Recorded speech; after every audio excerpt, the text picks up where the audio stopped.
Hallelujah, praise the Lord. प्रभु यीशु मसीह के मधुर नाम में आप सभी को प्रेमी सलाम। परमेश्वर का धन्यवाद करते हैं कि उसने आपको और मुझे जीवित और जीतों की पृथ्वी पर रखा है। मैं आशा करता हूं कि आप खुशी मंगल में होंगे और सच्चाई के साथ जीने के लिए कोशिश कर रहे होंगे। लूटते चले जा रहे हैं बहुत कुछ लोग, लेकिन आज मैं आपको बताना चाहूंगा परमेश्वर के वचन आपके जीवन में, मेरे जीवन में क्या होना चाहिए। चलो देख लेते हैं। हर कोई व्यक्ति टूटना नहीं चाहता है, हर कोई व्यक्ति जुड़कर आगे बढ़ना चाहता है, हर कोई व्यक्ति सक्सेसफुल होना चाहता है। कोई भी हार की जिंदगी नहीं जीना चाहता है, चाहे आप हो गए या मैं हो गया, चाहे आत्मिक जीवन में हो गया या फिर संसारिक जीवन में होंगे। सारे लोग जीत की ओर दौड़ रहे हैं, जीत हासिल करना चाहते हैं। हर व्यक्ति आशीष पाना चाहता है, हर व्यक्ति जिंदगी को जिंदगी बनाना चाहता है, हर व्यक्ति एक दूसरे से बढ़कर कुछ करना चाहता है।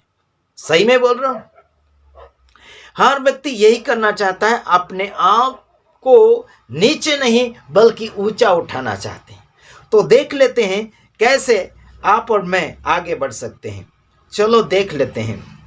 याकूब उसका 4:17 वचन हम देखते हैं। उसमें लिखा है, इसलिए जो कोई भलाई करना जानता है और नहीं करता उसके लिए यह पाप है। क्या कहा गया? अगर कोई व्यक्ति भलाई करना जानता है और नहीं करता, क्या नहीं करता? भलाई नहीं करता, तो उसके लिए वो क्या है? पाप है। आज अगर कोई व्यक्ति मुझे बता दें कि मैं अगर पापी नहीं हूं, अगर कोई बता दे खुद के बारे में, तो मैं उसके पास जाकर छानबीन करूंगा। कैसे? फोन के द्वारा, वचन के द्वारा उसे चेक करूंगा।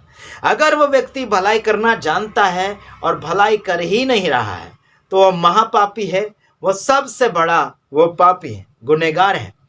आत्मिक जीवन में हो गया या फिर संसारिक जीवन में हो गया, अगर व्यक्ति भलाई ही नहीं कर रहा है तो वो महापापी है।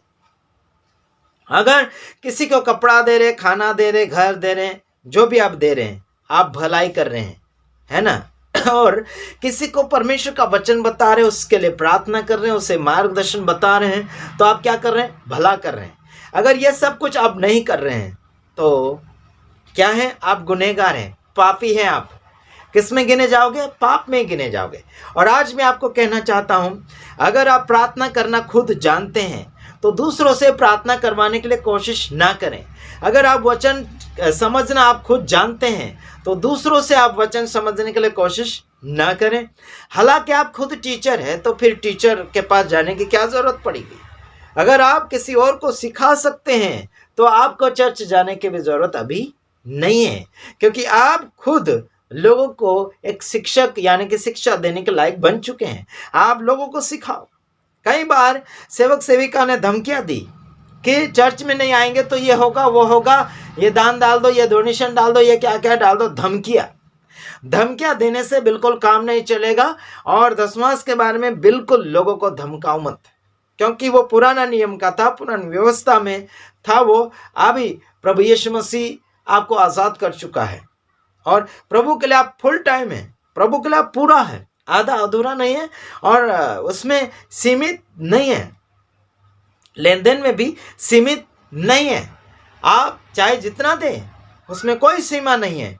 और डर और धमका कर अगर कोई कर रहा है तो वो महापापी है और वह शैतान की औलाद है और शैतान का बेटा है। सीधा और सिंपल बात कर रहा हूँ, इतना याद रखना मेरे भाइयों बहनों। आपको अगर बनना है तो जुड़ के रहना चाहिए, जुड़ के रहना चाहिए। प्रभु से जुड़ना होगा। कहाँ जुड़ना होगा? आपको प्रभु से जुड़ना होगा। और प्रभु से अगर नहीं जुड़े तो आप कुछ भी नहीं कर पाओगे। बिना प्रभु से जुड़े आपको कुछ हासिल नहीं होगा। समझ में आ रहा है कि नहीं आ रहा है? बिना प्रभु से जुड़े आप कुछ भी नहीं कर पाएंगे आत्मिक जीवन में। संसारिक जीवन में बहुत कुछ कर पाओगे, लेकिन आगे जाके धोखा ही धोखा आपको मिलेगा मेरे भाइयों बहनों। तो आपको क्या करना होगा? प्रभु के साथ जुड़कर आगे बढ़ना होगा, है ना? तो जैसे कि झाड़ के साथ डाली नहीं जुड़ती है तो उसे ना ही तो पानी मिलेगा, ना ही फूल लगेंगे, ना ही वो हरा भरा रहेगा। चलो देख लेते हैं यूहन्ना 15:1 से आगे पढ़ते हैं। सच्ची दाखलता मैं हूं और मेरा पिता किसान है। समझ में आ रहा है कि नहीं? सच्ची दाखलता मैं हूं और मेरा पिता किसान है। यीशु मसीह की ओर से बातें सीखने के लिए आपको मिल रही है। और दूसरा वचन, जो डाली मुझ में नहीं, है ना, जो डाली मुझ में, यानी कि जो डाली मुझ में है और नहीं फलती उसे काट डालता है, और जो फलती है उसे वह छांटता है ताकि और फले। क्या करें? जो डाली झाड़ में नहीं है तो क्या है, उसे काट दिया जाएगा। मतलब जो डाली झाड़ में है और नहीं फलती उसे क्या करेंगे? काट डालेंगे, है ना। और जो फलती है उसे छांट डालेंगे। समझ में आ रहा है कि नहीं आ रहा है? मतलब अलग कर लेंगे, जो फल रही है उसे अलग कर लेंगे, मतलब काम में लगाएंगे उसको, और जो नहीं फल रही है उसे काट डालेंगे, मतलब खराबी में डाल देंगे, रद्दी की गिनती में, भंगार की गिनती में, है ना। समझ में आ रहा है कि नहीं आ रहा? जिन जिन डालियों को काट डाला है वो खराब ही देगा।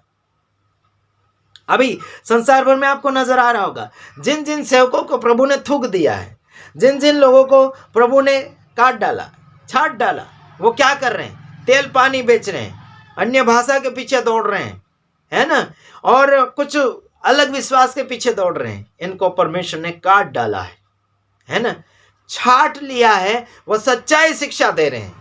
जो छटे हुए हैं वो सच्चाई की ओर ले जा रहे हैं, जो छटे हुए हैं वो गलत को दूर कर रहे हैं, गलत शिक्षा को दूर कर रहे हैं, सच्चाई की ओर लेते चले जा रहे हैं। जो छाटे हुए हैं और जो काटे हुए हैं वो गंदगी की ओर ले जा रहे हैं। समझ में आता है तो जरूर समझ लेना। यहां देखो आगे बताया जा रहा है तीसरे वचन में, तुम तो उस वचन के कारण जो मैंने तुमसे कहा है शुद्ध हो। हाँ, फिर तुम मुझ में बने रहो और मैं तुम में।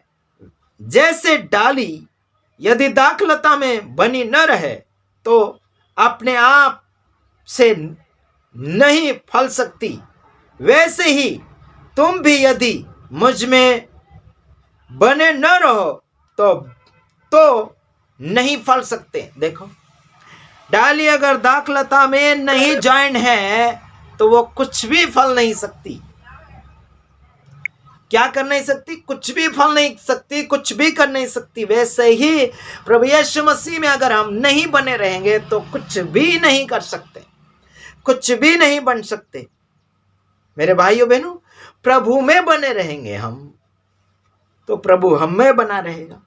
प्रभु का गुण हम जानते चले जाएंगे, संसार का गुण निकलता चला जाएगा, भागता चला जाएगा। संसारिक बातों से हम आजाद होते चले जाएंगे, सत्य को जानेंगे और सत्य आपको और मुझे आजादी देगा। मेरे भाइयों बहनों, समझ में आता हो तो समझने के लिए कोशिश करना है ना। अगर नहीं समझते तो कुछ भी नहीं, है ना। 7 वचन, यदि तुम मुझ में बने रहो और मेरी बातें तुम में बनी रहे तो जो चाहो मांगो और वह तुम्हारे लिए हो जाएगा। देखो, प्रभु यीशु मसीह में अगर हम बने रहेंगे, उसकी बातों में बने रहेंगे और जो चाहो मांगेंगे तो मिल जाएगा। लेकिन नहीं मिले हुए और ना ही जुड़े हुए मांगते हैं, मिलता नहीं। ठोकरें खाते हुए क्या करेंगे? निराशा की ओर चले जाएंगे। मेरे भाइयों और बहनों, आपको मैं कुछ बातें बताना चाहता हूं जिसमें आपको शामिल होना होगा और उसे मानना भी होगा। देख लेते हैं यूहन्ना 8 का 32 वचन आपको फरमाना चाहेंगे। चलो देख लेते हैं। हाँ, सत्य जब इंसान जान जाता है तो आजादी महसूस करता है। सत्य जब इंसान जान जाता है तो आजाद हो जाता है और दुश्मन भी बढ़ जाते हैं। कैसे? आप स्वतंत्र हो गए हैं तो आपको कांटे लगाने के लिए बहुत कुछ दौड़ेंगे, बुराई करने के लिए बहुत कुछ दौड़ेंगे, आपको गिराने के लिए बहुत कुछ दौड़ेंगे, क्योंकि आप बुराई से बाहर हो गए। क्योंकि बुरे लोग आपके पीछे दौड़ेंगे आपको बुराई में गिराने के लिए। ध्यान दीजिएगा, यूहन्ना 8 का 32 वचन, और सत्य को जानोगे और सत्य तुम्हें स्वतंत्र करेगा। कौन स्वतंत्र करेगा? सत्य वो नहीं, मैं ये बता रहा हूं 15 अगस्त या फिर 26 जनवरी, ये नहीं है। वहां पर आप वचन लगा दोगे 15 अगस्त के समय में या फिर 26 जनवरी के समय में वचन लगा दोगे ये झंडे के ऊपर या फिर कहीं और, सत्य को जानोगे तो सत्य तुम्हें स्वतंत्र करेगा करके वहां पर नारे लगाए जाते हैं इस वचन को मद्देनजर रखते हुए। यह नहीं है यारो, देश की आजादी और आत्मिकता में आजादी अलग है। आप सत्य जान लेंगे तो सत्य आपको आजाद कर लेगा बुराई से, पाप से, गंदगी से और बहुत सारी ऐसी बातें हैं जो मेरी जबान पर नहीं आ रहा है। याद रखिएगा, याद रखिएगा, आप आजाद हो जाएंगे। जब तक इंसान सत्य नहीं जानता है, चाहे कौन सी भी बात के विषय में, चाहे आत्मिकता के विषय में या फिर और कोई अन्य बातों के विषय में, अगर सत्य नहीं जानता है उसके विषय में, तब तक उसको वाह वाह करता रहेगा, तब तक उसकी तारीफें करते रहेंगे, तब तक उसकी पूजा की जाती है, तब तक उसको और ऊंचा उठाया जाता है। और जब सत्य जान लिया उसके बारे में तो वो आज़ादी महसूस करता है और उससे दूर हो जाता है। आजकल आपके और मेरे लिए सत्य तो यीशु मसीह है, जो सत्य बताता है, सबको सत्य बताता है। झूठ कभी मिलाता ही नहीं, झूठ मिलाने की जरूरत ही नहीं उसमें।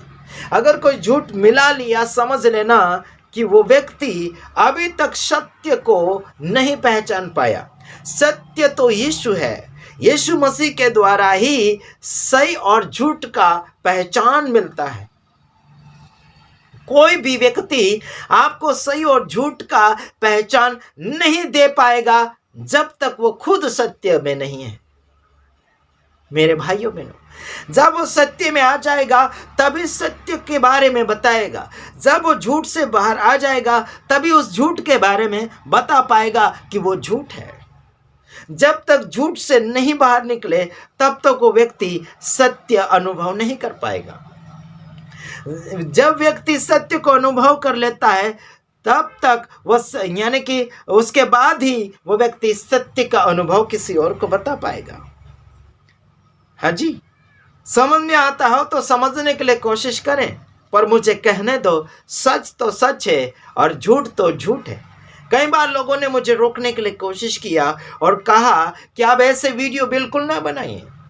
हम आपके कहने पर सेवा क्षेत्र में नहीं आए, हम आपके कहने पर हमने सेवा शुरू नहीं की, हम आपके कहने पर हमने वीडियो बनाना शुरू नहीं किया, हमने आपके कहने पर और कुछ मार्गदर्शन नहीं लिया। हम किसी की सुनते नहीं हैं, हम ऊपर वाले की बात मानते हैं, है ना। हम अपने आप की भी नहीं सुनते तो गैरों की क्या सुने। समझ में आ रहा कि नहीं? हम अपने आप की नहीं सुनते, हम अपने आप की नहीं मानते तो हम गैरों की क्या माने। यहाँ पर आपको समझ लेना चाहिए कि हम अपने आप की नहीं मानते और तो गैरों की कैसे मानेंगे। हम उसकी मानते हैं, वो जितना कहेगा उतना हम मानेंगे। और हमारे फॉलोवर को भी हम यही सिखाना चाहते हैं कि आप परमेश्वर की मानो, मेरी मत मानो। अगर रॉन्ग हूँ, मैं अगर गलत हूँ तो ज़रूर आप मुझे बोल सकते हैं। उसमें हो सकता है आपकी बातों के द्वारा कुछ वचन मिल जाएं और हम उसमें सुधारा कर सकते हैं अपने आप में भी। लेकिन अगर आप हमें गलत रीति से साबित करने के लिए अगर कोशिश करोगे तो ये नामुमकिन है। बिना बोले, है ना, बिना समझाए किसी के ऊपर आप उंगली नहीं उठा सकते। समझ में आ रहा है कि नहीं आ रहा? हमें तो खुलेआम नजर आ रहा है जो गलतियां सामने आ रही है। सबसे ज्यादा गलतियां कौन कर रहे हैं? सेवक सेविका, जो बाइबल का प्रचार करने वाले लोग हैं, जो धार्मिक अपने आप को दर्शाते हैं, धार्मिक गुरु, जो ईसाई लोग हैं, जो अपने आप को ईसाई कहते हैं, है ना। मैं उनमें से नहीं हूँ, मैं ईसाइयों में से नहीं हूँ, है ना। मैं कोई धर्म से ताल्लुक नहीं रखता हूँ, मैं किसी धर्म में नहीं हूँ। मैं बस यीशु मसीह को मानता हूँ, उसको फॉलो करता हूँ और उसकी बातों को प्रकट करने के लिए कोशिश करता हूँ बाइबल पढ़ते हुए। ठीक है मेरे भाइयों बहनों, और मैं ना ही किसी धर्म से खिंचातानी करता हूँ और ना ही किसी धर्म में कन्वर्ट करता हूँ, क्योंकि मैं भी किसी धर्म में कन्वर्ट नहीं हूँ और मुझे कोई कन्वर्ट करना नहीं आता है। मुझे तो इतना आता है परमेश्वर का वचन बोलना, मानना है तो मानो, नहीं मानना है तो छुट्टी पकड़ो, पतली गली निकल जाओ। इसमें कोई जोर जबरदस्ती नहीं है और हमारे ऊपर कोई भी प्रकार के आरोप नहीं लगा सकते। आप मानो या ना मानो, कोई भी धर्म वाले, हम आपसे कोई ताल्लुक नहीं रखना चाहते। धार्मिक मामलों में, मतलब धर्म के मामलों में हम बिल्कुल आपसे बातचीत नहीं करेंगे और मानेंगे भी नहीं। अगर कोई धर्म के बारे में सिखाने आया तो उसको फिर उल्टा जवाब मिल जाएगा, क्योंकि मैं किसी धर्म को मानता भी नहीं, है ना। मैं सारे धर्मों का विरोध करता हूँ, मैं मानता ही नहीं, बिल्कुल नहीं मानता, क्योंकि सब में पाप भरा हुआ है, सब लुटेरे हैं, धार्मिकता में सब लुटेरे हैं। प्रभु यीशु मसीह में आ जाओगे तब जाके भलाई का काम करोगे मेरे भाइयों बहनों। तो ओके, गॉड ब्लेस यू। यहीं पर मैं समाप्ति की ओर जा रहा हूँ, और अगर कोई आपको जानकारी चाहिए तो आप हमें कॉल कर सकते हैं। मेरे पुराने वीडियो में नंबर है, आप उसमें से ढूंढकर आप हमें बातचीत कर सकते हैं। फ़ोन करें तो फालतू नहीं करना है, काम से ही फ़ोन करना, हाल चाल पूछने के लिए बिल्कुल फ़ोन नहीं करना। हम कभी बीमार होते नहीं, हमारी हाल चाल मत पूछना, ठीक है। और हमें कभी लालच में गिराने के लिए कोशिश भी मत करना, ठीक है। जो भी करते हो प्रेम भाव से करना, लालच से नहीं, बिल्कुल नहीं। Okay, God bless you. प्रभु आप सबको आशीषित करें। आमीन।